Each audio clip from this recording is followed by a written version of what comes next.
भोली हुई सितारा। सदियों से फलकियात दानों ने रात के आसमान का नक्शा बनाया, हर इस फलकी जिस्म को दस्तावेज किया जो जमीन से नजर आता था। लेकिन 2037 में बैन अल-अक़वामी खलाई रसदगाह के माहिर फलकियात डॉक्टर रेयान फारूक ने एक ऐसी दरियाफ्त की जो तमाम साइंसी उसूलों के खिलाफ थी। एक सितारा जो नहीं होना चाहिए था। ये कोई नया सितारा नहीं था, न ही कोई दूर दराज सपनों।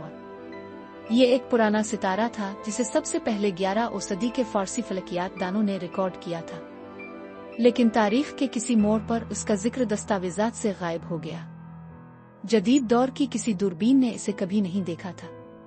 तमाम साइंसी डेटा के मुताबिक वो खला बिल्कुल खाली था जहां ये होना चाहिए था। फिर एक रात ये दोबारा नमूदार हुआ। रेयान ने इसे जेम्स वेब 2 दूरबीन के डीप स्पेस स्कैन्स में देखा। एक चमकदार नीला सफेद सितारा जो यूं रोशन था जैसे ये कभी गायब ही ना हुआ हो, मगर उसकी रोशनी आम सितारों से मुख्तलिफ थी।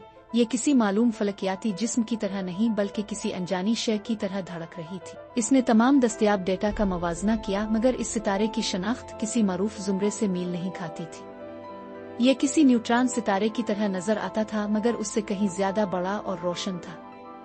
ऐसा लग रहा था जैसे कुछ इस सितारे की नकल कर रहा हो, जैसे कोई चीज सितारे का बहरूप भर रही हो। हैरान और फिक्रमंद होकर रेयान ने कुरून वस्ता के इस्लामी फलकियात दानों और कदीम चीनी रिकॉर्ड्स का मुताला किया।